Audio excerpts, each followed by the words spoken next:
your life. Whether you're ready or not, sometimes it's rough. And it takes all that you've got, but he's been here, just waiting for you to knock, to take his hand and plant your feet on the rock. I want to live my life on the rock. I want to live my life on the rock. I want to live my life on the rock. I want to live my life on the rock. I want to live my life on the rock. I want to live my life on the rock.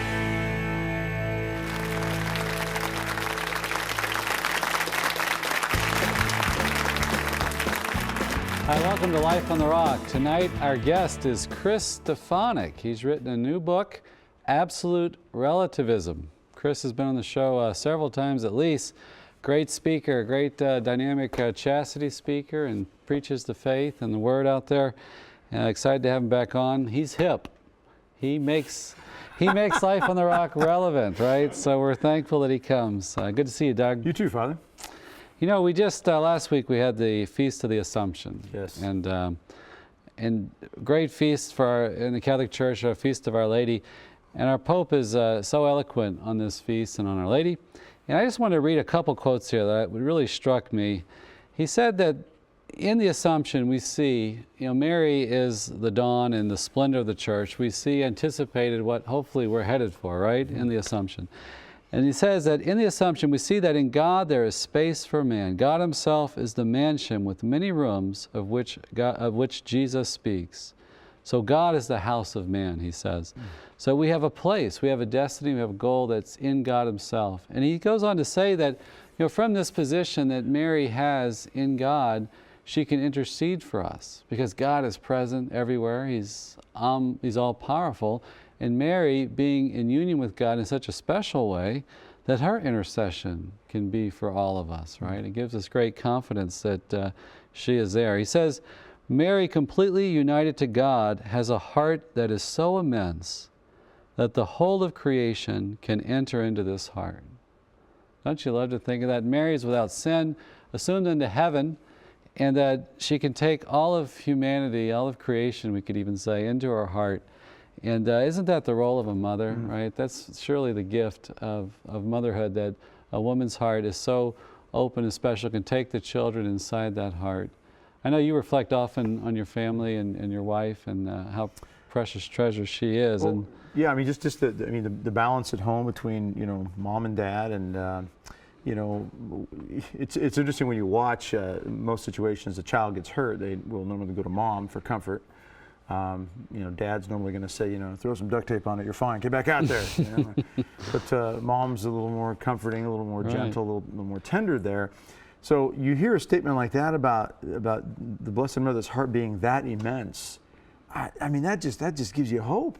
I mean, that lifts you. And how does anybody who might oppose the Catholic faith want to say, you're too harsh and you're too strict and you're this and you're that, when this is one of the very basic principles of our beliefs, is that the Blessed Mother's role is this beautiful, this powerful, this tender. Right. Yeah, and it's hope. I was driving down the road a couple days ago and in traffic, and just feeling a little discouraged over a couple of issues going on, with the ministry and the work, and struggles with the camp and so forth, and campground going on. And I'm on the phone talking to somebody about, well, Doug, we might have to make this decision and that. And I look up, and 2 cars up, there's a bumper sticker, "Got hope?" with the question mark on it. And I think, yeah, I mean, it's something about, we are created and wired by God for hope. And when you hear statements like that about the Blessed Mother being that beautiful heart, that intercessory power of a mother, that's hope. Right. There's something very powerful about just that understanding of the maternal love of a mother. The words can't even fully describe, and we shouldn't spend too much time. So let's just take a second.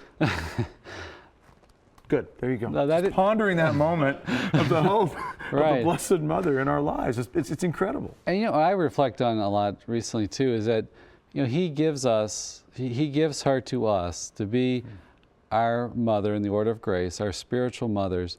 When does he do that? He does that from the cross. right? The climax of redemption, the high point of redemption. He's obtaining for us the grace for our redemption. And at that moment, he tells John, behold your mother, and to Mary he says, behold your son. He entrusts all of humanity to Mary, and Mary to humanity there in a sense. And John's told to take her into his home. And from that hour, he took her into his home. Well, I'm sorry to interrupt, but you think about even from Mary's perspective right there, did she have an idea this was coming? Right. Or was this one of those moments where she's in this tremendous grief and sorrow? Right. And her son says, take humanity into your heart. Right. I mean, for her to, at that moment, have to absorb that reality. You're right, because they, these people that she is taking, to be her children are the ones crucifying, right? Are sinners, and she is without sin, never committing sin, having been redeemed by Christ in a preventative manner, we could say. But she is still, at that very moment of the crucifixion, her son's being rejected by humanity, she becomes the mother of humanity. Right. And we could see the sacrifice there, and that's, we can't even approach that to understand that sometimes. Another moment of silence, maybe? Another moment of silence there. But that all that grace is going to come to us through Mary, through her motherhood, right? And that she's the mediatrix of all graces and has this maternal character to it that loves us with her heart, takes us into her heart. So it's a message of hope. Pray the rosary, consecrate yourselves to Our Lady, and look at her as that first disciple and the disciple who's made it, right? She's in heaven, assumed into heaven. Gives us great confidence in God's grace and His power. So we're going to be back with Chris Stefanick, and we're talking about relativism tonight. This is the problem threatening our faith today, relativism. So Chris is going to unpack it and teach us how to fight against it. Don't go away. We'll be back in a minute.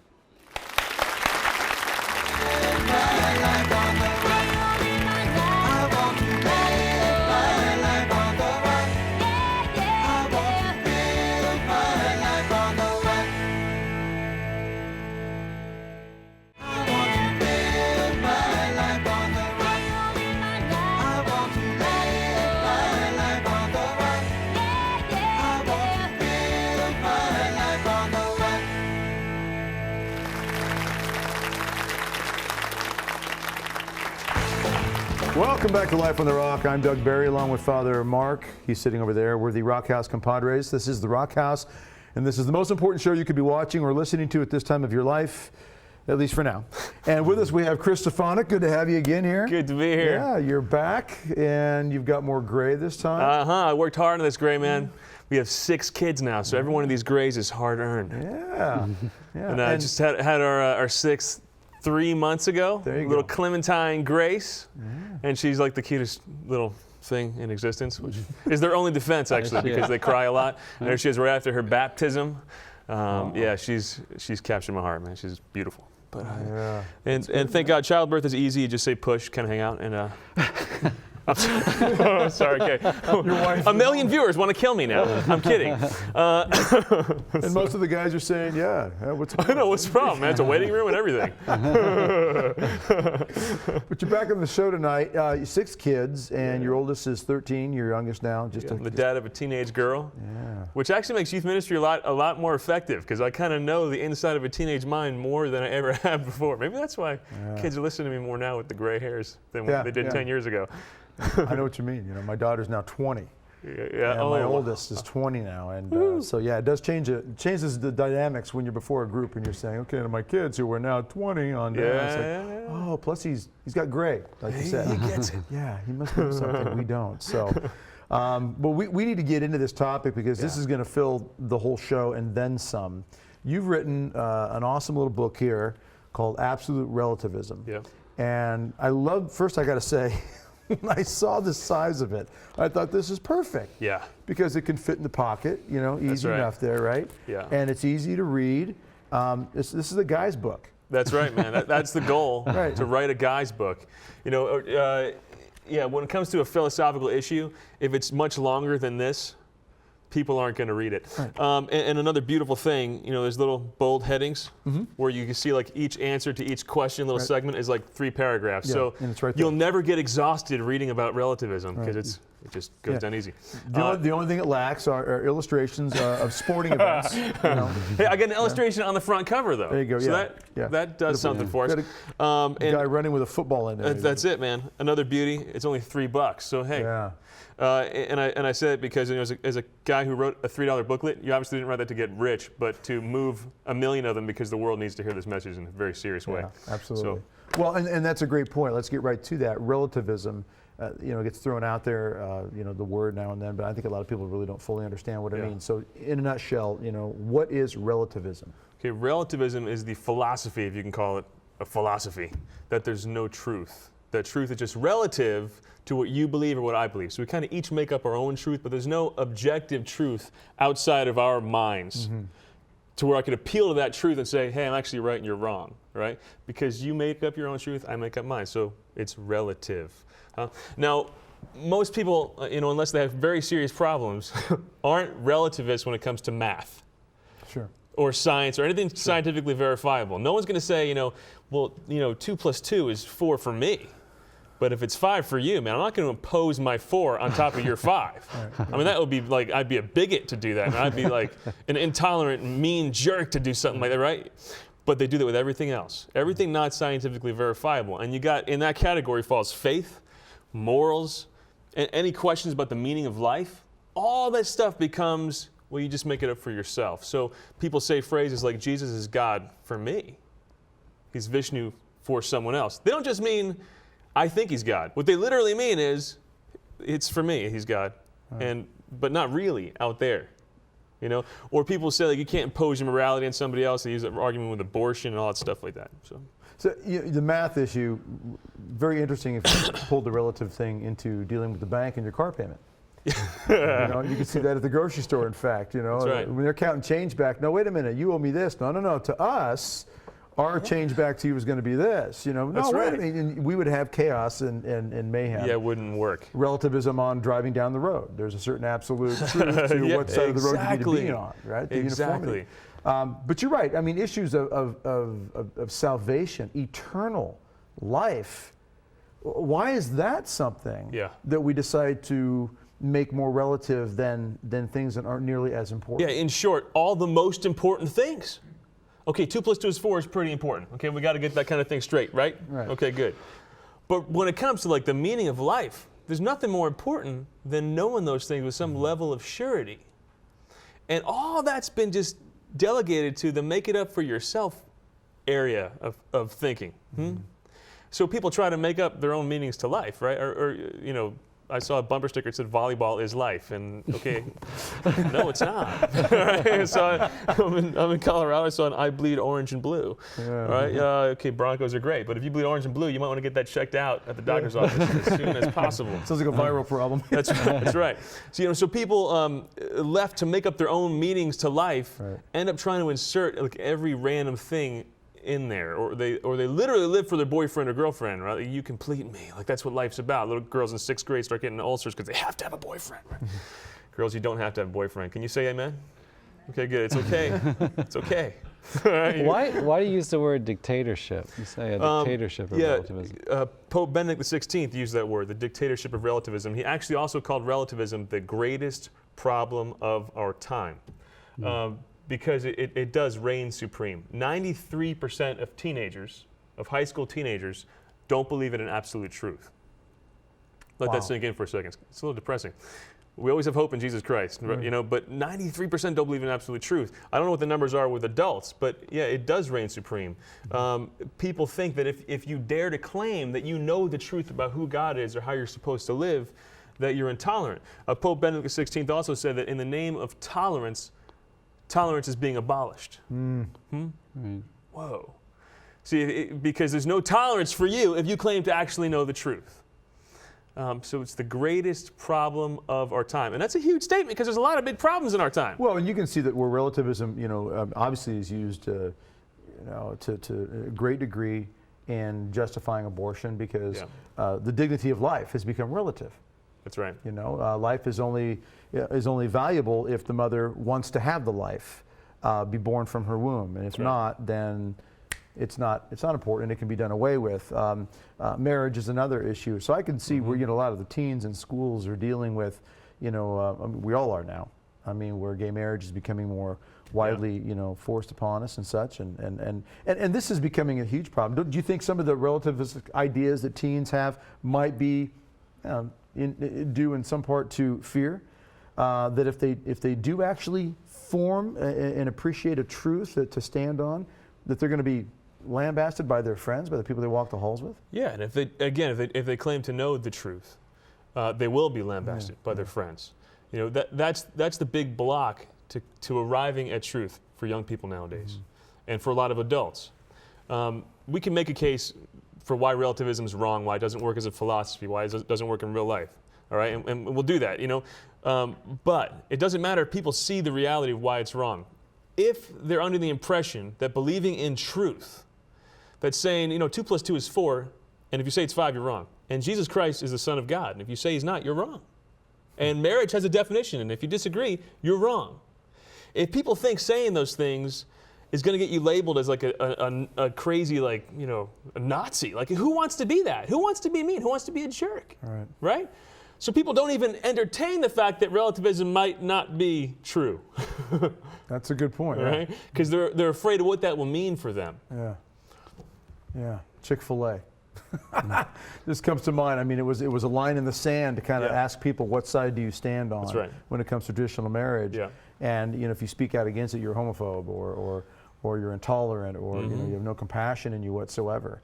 And yet, on a natural level, natural law states man, woman. Scriptural, God's law, man, woman, traditional, societal, everything points to the benefit and the health of society's man-woman relationships in marriage. But we're afraid. Yeah, we are, and in part because of a wrong definition of tolerance. Okay, now the definition of tolerance people have today is to not disagree with anyone, to not say anyone's wrong. Then you're tolerant. Okay, what's the problem with that? The real definition of tolerance is that first you think someone's wrong, and then you put up with them. Or if we're Christians, you think someone's wrong, and then you love them. Which is even greater than just the basic tolerance. Let's do that again, Chris, because that's a really good point, I think, is that people's definition of tolerance. Repeat that again, the idea that there are those who believe that to be tolerant means that you don't disagree. Everybody's fine. You don't disagree. Right. You're okay, I'm okay, right? Right. And that's tolerance. Real tolerance is you disagree and then you put up with. All right, you don't tolerate a gorgeous sunny day. You tolerate a rainy day because you don't want the rain. Right. But you put up with it. All right? And it's very possible, and here's just like this, a mind-blowing notion to people nowadays, that you can actually completely disagree with someone and still be a tolerant person, still be a loving person. Look, Mother Teresa of Calcutta was not a relativist. No YouTube video is going to come out of her being in the slums of Calcutta, of violently attacking a Hindu, saying, accept Jesus as your Lord and Savior. It's not going to happen. I'm sorry, the visual just... it's like 4'11", Yeah, it's not going to, because she believed with absolute surety that God loved that person enough to die for them. Sure. She went to the slums of Calcutta and served them with her life. She disagreed with people who lived the gay lifestyle. She also started the first AIDS hospice in New York City. We can vehemently disagree with people and still love them. I mean, you have friends from other faiths, so do I. You don't get to fist fights when you hang out together, all right? Well, sometimes. Depends on... He's hardcore. If they're a Bronco fan. That's right. Packers. Okay, so the Holy Father says that this is the greatest problem. What has he said about it? How has he spoken about it? And what does he say? We need to do. I mean, how it's upon us. We're confronted with it. 93% of teens. That's huge. It's huge. That's scary. Because if they're in high school feeling this way, what happens when they get out of school in the next several years? They're getting married, they're raising families. Yeah. I mean, how are they going to be raising their kids? And for a lot of them, life unravels, right? And as they raise their kids as little relativists, again, all this is done in the name of love, right? We love people, want to accept them as they are and not give them any truth to guide them. Apply it to driver's ed. It's like saying, like, guys, we love you. So if you want to drive outside of those stupid yellow lines that held your forefathers in place, discover yourself. Forget about the yellow line. Just do what you want. All right? It ruins people's lives. Yeah. And we're raising young people with that whole notion that we're not going to give them any boundaries of truth to guide them. Just accept them exactly as they are. Okay, listen, we got to accept people as they are, but we also got to give them truth. Right? Truth without love is cruel. It's merciless. Love without truth is total abandonment. Right? So on the cross, what do we got? We got love and truth. And if you lack either one, we have absolutely nothing at all. So yeah, it's the greatest problem of our time to have all this alleged love, which is really without truth, it's just sentimentality. To have all that without any truth to guide young people. It's the greatest problem of our time. What do you... we can go into, like, for the next hour how it's a problem, but I think we have 2 minutes left. Well, I could launch off right now. You go into school systems, sometimes public school systems. How do you convince young people? What's your argument that there is an objective moral truth? What would you say? You know, the greatest argument I think we can give young people is who we are. You know, because it's really hard to argue people out of relativism. The great 1-2 punch of relativism is that it takes away your ability to even reason about truth. So they're raised with these minds that are just mush, honestly. And when they try to think about moral issues or faith, they start just looking at their feelings. That's where their moral compass points. So yeah, books like this help, there's no doubt. But actually my main, the ending point of how to battle relativism is to become a saint, which is not easy. I wish there was a really easy solution to this whole problem. But there's something about the saints, about the way they lived, the joy they had, the love they had in their eyes. There's something about the Mother Teresas of history that when people look at them, they kind of know this isn't just true for you. This is actually true. And without having to reason through it necessarily, they get a little like whiff of that air, right? And all this toxic fumes of relativism, right? They get a little whiff of, like, wow, a little air of heaven. Like there's something more that I could base my life on, like 2 + 2 is 4. Well, I think, like, you know, the world, of course, is only going to listen to a teacher insofar as they're a witness, right? And I think about you and the chastity message, right? You've gone all over the country preaching about chastity, teaching about chastity, and now you can go and show a picture of your family of 6 kids, right? And that takes real sacrifice, right, to raise a family like that. So that gives a certain power to your words that, hey, I'm living this message. It takes sacrifice, commitment. It seems like that kind of investment really gets people's attentions, right, when you're all in, you know, when you give everything. You have to be all in. You got to be a saint. We got to get the witness of the saints. You know, when St. Paul's head was on the chopping block, he didn't say, you know, I'm going to die for something that works for me. No, I'm about to die for something that's actually really real. It's so real that if you don't agree, you're actually wrong. It's so real that it's 2 + 2 is 4 level is real. Like, my head's going to come off right now, and I'm going to go to heaven. And Jesus Christ rose from the dead. So he's dying for something that's beyond him. That's not. Yeah, that's not. It wasn't just relative to him or his beliefs. All right, we're going to run take a break here. Don't go away. When we get back, more on relativism. And the question we should all be asking ourselves is, how committed are we to the truth? And what are we doing about it in our day-to-day lives? So don't go away. We're back with Chris Stefanick after this.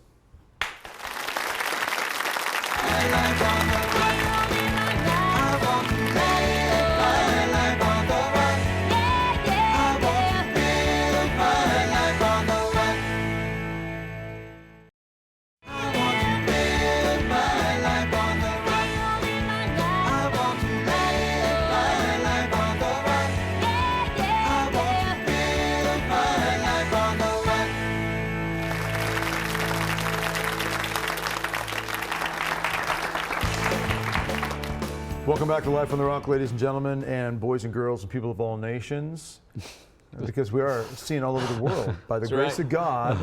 That's awesome. And you know, and why? Because God inspired the heart of Mother Angelica to get the truth out to the world through the airwaves, through the satellite dishes. And why don't you just switch to the water? Because I ran out of mine. And he's a Franciscan, so he has to give me the water. You're right, he does. Yeah. He'll give you his sandals, too, if you ask him for them. I'm not going to, in charity. I'm not going to ask for sandals. I might, though. I might. All right, Chris. So Quick for the audience who might not be familiar with you, you're based out of Denver, Yeah. Colorado, and your work is at the Augustine Institute? Yeah, I work at the Augustine Institute, Director of Youth Outreach for Why Disciple, Okay. which is a youth discipleship program, which means it's like small group based. We provide videos, small group questions to make that whole format of ministry easy. And in a world where you got 93% of teens not believing absolute truth, that kind of intense formation is it's pretty awesome. Because you were, well, you told me earlier, it's not enough just to give a great talk and walk away, right? It needs the intensive follow-up. Because a lot of times, I mean, if someone listening is a relativist, they're going to hear what you say and then say, well, that was nice for him. He just shared his opinion for 45 minutes. That's cool. I mean, yay, it worked for him, So yeah, I'm a huge fan of that follow-up with Why Disciple. I'm still working with Dead Theologian Society, loving that. Another great intense formation program. Well, and your booklet here is published by Catholic Answers. Yep. So, and you've got a foreword here by Cardinal Raymond Burke. Yeah. That's pretty awesome. It is pretty awesome. Yeah. And you know him personally? Yeah, I worked for him when he was in La Crosse, Wisconsin, and now he's second in command of the Pope with the head of canon law. So he's an amazing man. Yeah, I mean, he's pretty incredible. Really saintly, really humble, really sincerely holy. Yeah. And a lot of these bishops that get attacked so violently by the media, like Archbishop Shappy too. I mean, a lot of they're just faithful shepherds who are just doing what they know is right. So what do you say to Cardinal Burke when he calls you asking you for advice? I mean, how do those conversations go? I'm curious. Hasn't happened That'd yet. be awesome. Would be incredible. I just Can I record this? Yeah, Your Eminence, please hold. I am the man. Okay. What did you need? No, I'm kidding. I'm sorry. Honey, turn the recorder on. Okay, back to the original point. You said the Holy Father calls this the greatest problem ever. And I noticed in the back of your book, you've got welcome to the new tyranny on here. Yeah. Okay. Or tyranny, depending upon what part of the country you're in. We're not going to judge you if you say tyranny. We're tolerant. Or tyranny. That's fine. I'm not going to impose my tyranny on your tyranny. We're tolerant of how you pronounce it the all word. fits. Right, exactly. Let's get into that. Why? Why is this such a problem? Yeah. Why is it a tyranny? Why is it a new dictatorship? Yeah. Yeah. We could unpack a lot of different problems, but let's take a few. For lack of time, one of the greatest tragedies of relativism, like I was saying in the first segment, it makes it impossible for people to claim they know with surety what the meaning of life is. So that's at the heart of this issue. Is there an inherent meaning to life or not? Is there a meaning that I discover, or am I left to make it up for myself? Now, if people make up their own meanings of life, again, volleyball's life, whatever it is, being completed by a girl, or maybe something more noble, I exist to help people. Okay, no matter how noble what you made up is, you know in your heart of hearts that you made it up, that it's make-believe. When we're on the threshold of eternity and about to die, knowing that you just went, what I have is make-believe that I hope it's real. That's not enough to give us hope to face death with. It's not enough to give us hope to face life with either. 16% of teens in a recent study showed that they considered suicide. Or 15 to 17% considered suicide in the United States, one of the most prosperous countries in history. In Haiti, by the way, suicide rate is near 0. Kind of crazy. Wow. Maybe they're not relativists. That's kind of mind-blowing for a moment. No, it really is. That's something to chew on. Sometimes when people are suicidal, it's because they need some help or there's some chemical imbalance. Sure. A phrase I always remember is, your head is like a bad neighborhood, don't go in there alone, right? That helps us all to remember phrases like that sometimes. But when a number is that high, I don't think it's all chemical imbalances. I think it's a lot of young people who are grappling with those fundamental questions that arise from every human heart. Why do I exist? What's the meaning of life? And all people are telling them is, well, why do you think you exist? You make up your own meaning to life. Who is God? Who is He to you? How should I live? I'm not going to tell you there's any shoulds. Just do what works for you. That doesn't give people hope. Pope Benedict XVI talked about how a spiritual desert is spreading. It's a desert, man. It's like this dry, barren spiritual wasteland. We don't know why we even exist, and we need to know. We need to know to have hope to face life with. And I think it hamstrings the search even for our young people. If they're going to college and you hear that there is no objective truth, then you're not going to seek it. And if you're not seeking the truth, if you don't have the faith, you're not going to find the faith. That's if you right. don't really believe there's a an objective truth or a God that exists. And to underscore that, you said if you go to college, the reality is when you go to college, you will hear there's no objective truth. Right. And you will hear that if you think there is, Right. there's something wrong with you, unless you go to a great Catholic college. And that's why my actual main target when I was thinking of college freshmen when I wrote this, because they are indoctrinated with relativism. Right. And John Paul II, he described original sin in the Garden of Eden as, that taking from the tree of knowledge of good and evil as this prerogative we're taking upon ourselves to determine what right and wrong is. They're saying, they crossed a fundamental line between creature and creator, that we don't determine what's right and wrong, but they did, eating from that. That's the truth. Yeah. It flips our role with God's. Right. Right. It's the ultimate display of pride. Right. People think that you're proud if you dare to claim to know the truth about God. Nothing's more proud than relativism, though. It's the irony of relativism. Because you have the audacity to say that, okay, a man came, died, rose from the dead, but that was what worked for him. Yeah. Or to lower God to this level of something that you made up for yourself, or to think you can make up your own moral, ethical universe, that's an insane level of pride. I always thought it was interesting, too, that we all know that we're bound by certain natural laws in the sense that we all need to eat, we all need to breathe, we all need to sleep, we all have blood flowing through our veins. We are all bound by physical laws that we just cannot escape. Gravity is the same for all of us. We all jump off a cliff, we're all going down. Yeah. Someone in the audience always gets cute and says, unless you got a big helium balloon. But then we'd all go up. Thank you. Yeah, good point. But even that's a law that we're all bound by. If you're all hanging on a big helium balloon, you're going to go up. But the point is, we're all bound by this on natural level. Why are we not bound by the same laws in a spiritual realm? That's the truth, man. And it's another one of the problems of relativism is that people don't think they're bound by any ethical laws. That's another one of the reasons it's one of the greatest problems of our time. But then we run into bigger problems in the area of, sex trafficking, rape. Yeah. It's okay for this one, not for that one. Pedophilia, these sorts of things. And then we run into problems because who's going to start saying that? Which is the problem with the marriage issue now, where, okay, so if we're going to say, and I know this has come up from pro-traditional marriage people, that if we're going to say man, woman is acceptable, what about 2 men, 2 this, 1 that, dog, cat, you know what I mean? I mean, then you open the door to anything. Where do you start drawing the lines? Because once we make this relativism. Well, that's exactly. There are no lines. There are no lines. There are no lines anymore. The only lines that are drawn are by your own heart. Right. When Obama was running for president, someone asked him what sin was, and he summed up relativism perfectly. And he said, acting out of alignment with my values. Now, I don't mean to pick on him. What? I'm kidding. But but honestly, he's not extraordinary in that view. Sure. What he said would be representative of what I would think most Americans would think, certainly most teens would think, that since there's no objective moral law, sin is knowingly breaking some, and with freedom and knowledge, breaking some objective law of ethics. But if that doesn't exist, the only thing that there is your own little moral code that you've made up for yourself. So the only thing that you could say is wrong is acting out of alignment with that code. All right, and you see that in the lives of young people all the time. It's ruining young people's lives. As a chastity speaker, I see that when it comes to sexual ethics with young people, when they're about to do something very wrong, they're not asking themselves, is this right or wrong? Is this good for her?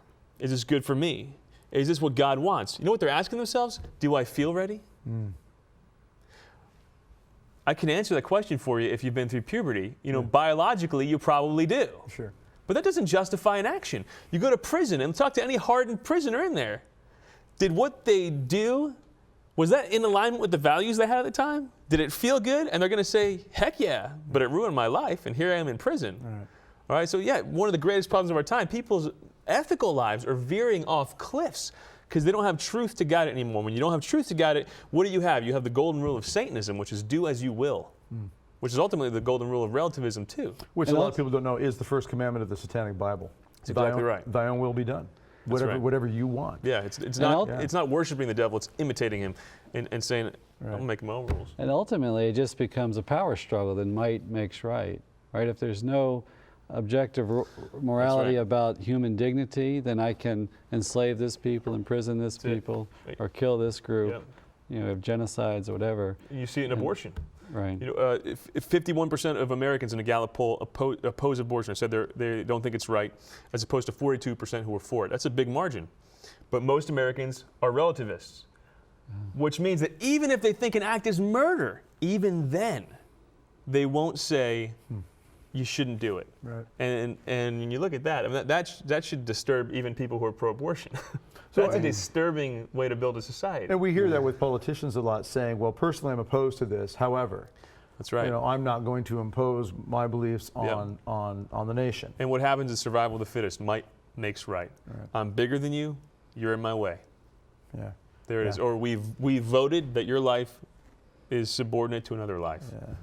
Yeah, boy, that happens in in the financial world too. He who has the gold rules, that sort of thing. They set the standard, and the little guy gets they're always at their mercy, in some sense, and that's a relativistic attitude too, because they're not saying that these, if you got all the wealth, you have greater dignity or greater value, you have greater authority, greater power than the poor person in the street.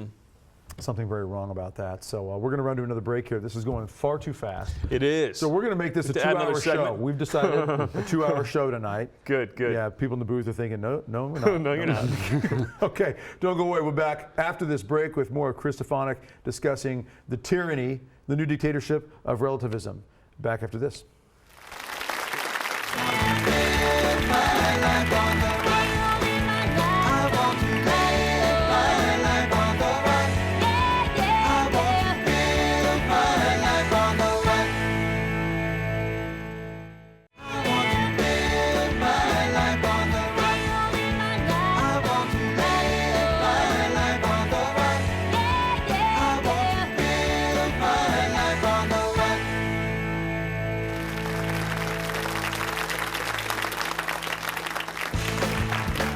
Welcome back to Life on the Rock, ladies and gentlemen. This is the last segment of this very fast-moving show on relativism. We have with us Chris Stefanick. And we're not stopping, though. No, we're not. Even if the cameras go off, they're going to go. We'll keep going. Yeah. So you can check it out. No, you can't, actually. You'll have to come talking, and watch. Now, some of you out there watching, even good Catholics, good Christians of all denominations who might watch this network and watch the show, and we know that not just Catholics do. You have to think to yourself, are you using relativism in some way to justify? Because don't you think, Chris, that falling into the relativistic attitude allows us to kind of justify why we don't have to follow all of God's commandments? That's right. Yeah. It allows us to take the easier path, like water going down a hill. It always seeks the path of least resistance. That's why it's so dang popular. Yeah. I mean, hey, I could have this faith that's tailor-made to me, cafeteria Catholicism. It's not this posture of receiving from God and having to conform your life, which is hard work. It takes trust in His mercy and knowing He loves us even when we mess up. And going to confession with hey, I could just do away with all that right now by saying I'm my own God. And that's what relativism does to faith.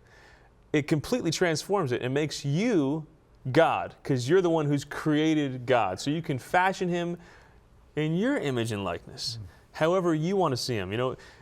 And that's not real faith. Real faith treats God as this being outside of me that I have to come to know and follow and love and serve.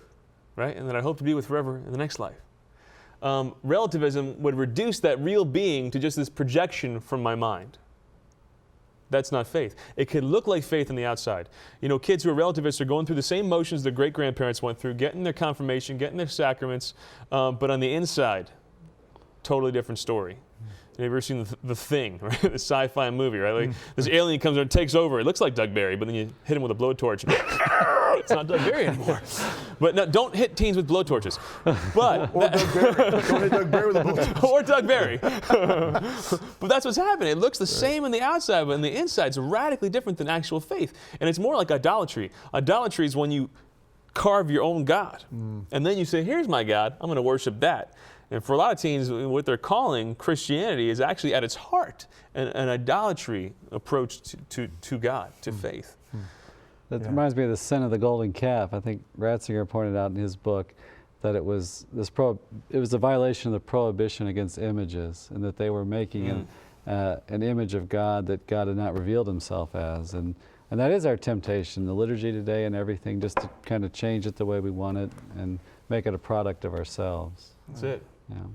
All right, so we've established we've got a problem. The numbers are huge. 93% of teenagers say they don't believe in absolute truth and so forth. And we know that the adults are struggling with it as well. Otherwise, the kids wouldn't be at that point. That's right. Because me as a father, you as a father, we teach our children. We're the primary educators. As the heads of the house, the spiritual leader of that home, in a wonderful, mysterious, cooperative effort with our wives, we have this beautiful combination that can form and shape the minds and hearts of these children to understand that there is truth and so forth and such. Therefore, if this many kids are straying this far, we know that a lot of this is rooted in the problems of the home. This is it, yeah. Okay, It's true. so it's a massive problem. The Holy Father says that it is the problem, really, one of the greatest problems we're facing. How do we fight it? Yeah, so what the heck what's wrong with it? You buy the this book book. on reallifecatholic.com and the CD. That's actually a good step to fighting it. I don't mind that one at all. That's why I wrote it. But you know, it's important to spell out why relativism is wrong in simple, easy to understand ways. And to do that before we try to explain tons of the faith. Because if you go on explaining the faith to people who are relativists, at the end of the day, you've just shared your opinion. All right. We have to be sure they're actually understanding. No, we're not talking about opinions. I'm not just sharing my feelings. We're talking about truth. And frankly, it's why kids are so bored in religious ed class sometimes, because they think, well, here's a guy I don't know telling me his opinions about God. But if they're saying, I'm here to discover the truth of the living God, that's pretty exciting, right? So we got to spell out why it's wrong. Okay, why is relativism wrong? Here's one really basic way. It doesn't work as a philosophy. Why? Because if you boil it down to one sentence, it's this. Ready? It's true for everyone that nothing is true for everyone. It's true. It's absolutely true that nothing's absolutely true. Here's a truth of faith. There's no truth of faith. Okay. No matter how you want to slice it, you just pulled the rug out from under your own feet. Right. So it doesn't work as a philosophy. Frankly, the only reason it's so widely held is because people don't actually think about it. We just breathe it like the air. 93% of kids relativists, I would guess maybe 20% have heard the word. Relativism. It doesn't work as philosophy. It doesn't work in real life at all. Why is that? Okay, what if I disagree with a relativist and say, I disagree with you? I'm going to get a stack of my books and hit you in the head with them. But that's okay to me. I'm acting in alignment with my values. I don't care if you're acting in alignment with your values, you're crazy. There's something wrong with what you did. You know, we can't look at real moral evils happening and remain relativists as we're looking at them happen. After 9/11, I'll never forget, Giuliani stood in front of the UN in front of all these delegates from all around the world, and he said the era of moral relativism must come to an end. We're right, they're wrong. It's as simple as that. There's no way to sympathize with grossly immoral actions. Wow. You can't watch burning bodies falling out of the Twin Towers and say, who am I to judge that action as wrong? I can't impose my morality. They're from a different culture, different time, place. It was right to them, therefore it was right. Look, it's okay to say I can't judge their souls. That's a different story. But we definitely can look at actions and judge them. And it's difficult not to when extreme moral evil. So it doesn't work as a philosophy. It doesn't work when it's applied to real life. That's why people want to be serial relativists. You can't apply it to everything, right? They apply it to like abortion and gun laws, but they don't, but they don't apply it to whatever it is. Right. They don't apply it to sexual ethics. They just pick and choose their relativism when they're going to apply it. It also doesn't work with who we are. Right? We're not infinite. We're finite. In my experience, I don't have the power to make up who God is. I don't have the power to make up my own moral laws and act in alignment with them and have what I do be okay. All right? We're not God. There's a difference between you and God. God never thinks he's you. It just summed up all the confessions I've ever made. Like, oh, I'm not God. Right? But at the time I thought. But I thought I was God. Oh, then I realized once again. I'm not. So it doesn't work with who we are. It doesn't work as a philosophy. It doesn't work in real life. Right. Bam. But then again, the ultimate witness of saints, people who live as though this is really, really, really real, because it is really, really, really real. That's convincing. Right. You know, something I'm struck by too, like the older I get, and when you work with young people, talk to them, see where they're at, I begin to recognize and appreciate more the gift of youth, and that there's a natural idealism. I think there's a natural hungering for the truth. That if we can somehow uncover this, that through reason, right, they can participate in the eternal law, the law of God. They come to know this through their conscience and the use of reason. And I see that hope in them. I'm always amazed. It's like God hasn't given up on the world. He keeps giving us young people that are, That's right. that want, they believe in a heroism of life. And I think they want to believe in a right and a wrong. It's that they have a teacher there to show them the way. That's it.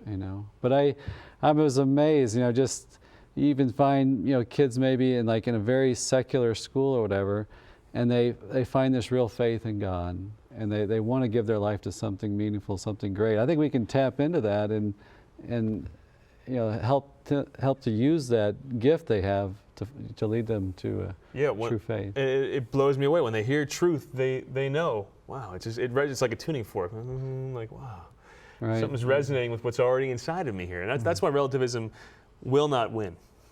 It won't hold. It won't hold forever. Right. It takes a strong government to impose relativism. It takes a lot of training to make people relativists. Little kids on the playground who were just hit in the face or had his toy stolen from them know that was wrong.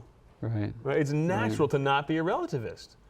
So if we destroy society by relativism, realists will rise from the dust eventually. I hope we don't get to that point. That's the apocalyptic solution. Hopefully it doesn't require us destroying ourselves. Hopefully it's a catechetical solution. Listen, let's go the easy route, people.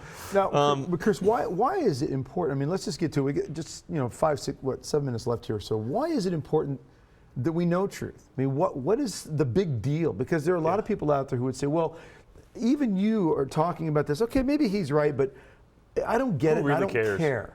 Yeah. Yeah. Why should we care to even want to know the truth and live by it? I think that happens as people get older too. They start to harden their hearts, and like you were saying with youth, man, when they're told there is no real truth, I think there's something inside them that's burning. But I want to know. I want to know. Because the higher the stakes are, the more you want to know. And you experience this. You go into public schools at times and give a chastity message. Yeah. They couldn't be more countercultural. And you've had young people respond. Yeah, totally. And that's the hope for the victory, right? That's it. And my public school assemblies can't mention God at all, but I'll have kids email me after I start going to church. Yeah. Because they're talking about truth and love. Right. And dignity, and it's it all clicks in, right. and leads them to the source of truth. Which is God, But like I said, the higher the stakes are, the more you need to know. They want to know with surety. They want to know something with surety. I think of my wife has a slight MSG allergy. So we go to a Chinese restaurant and say, is there MSG in that? They always say no. Okay. It's a slight allergy, so she'll take the risk.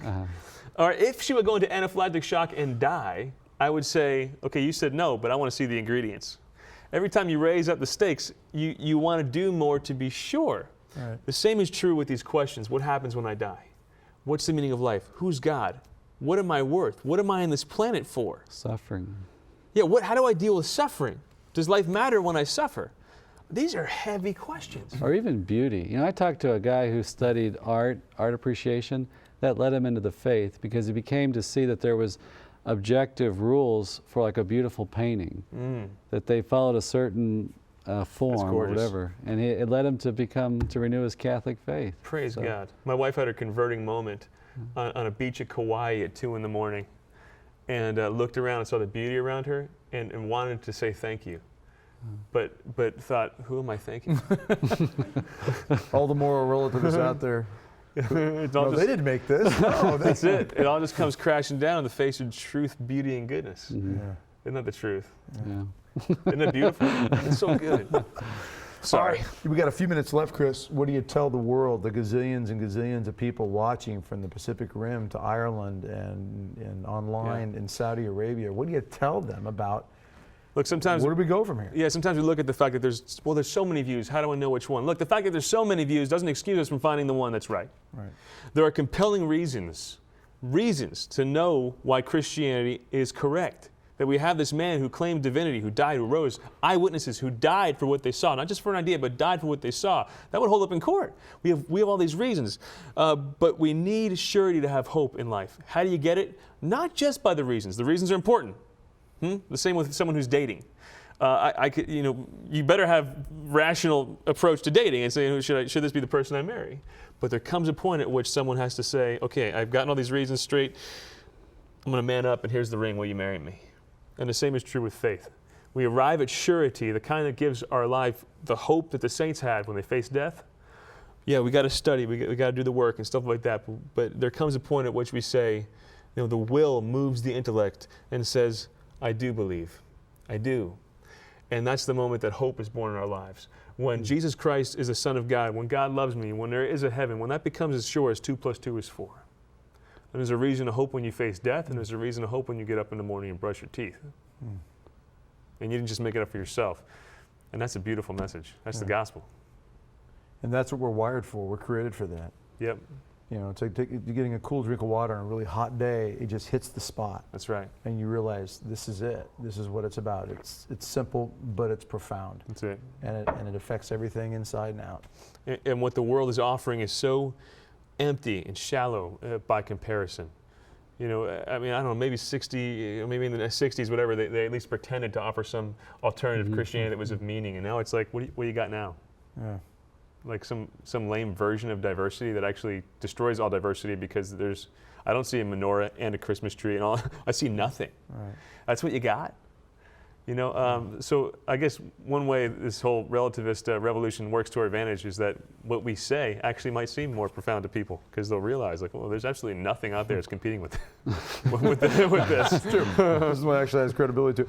All right, ladies and gentlemen, you got to check out this book, Absolute Relativism, by Stefanick, forward by Cardinal Raymond Burke. And again, websites they can get this at? reallifecatholic.com. Okay, and if they want to book you for a speaking engagement somewhere? Same place. Same place. Yep. Awesome. All right, and Chris, awesome having you on here. CD again. of it on there too, of a talk on it. So hey, cool. Honored to be here. Yeah, Thanks good so to have much. you back. Thanks for coming. Thanks, All man. right, Father. Well, may our Heavenly Father shine His face upon you. May He give you His peace and fill you with His truth. And may Almighty God bless you, the Father and the Son, the Holy Spirit. We'll see you next week. Amen.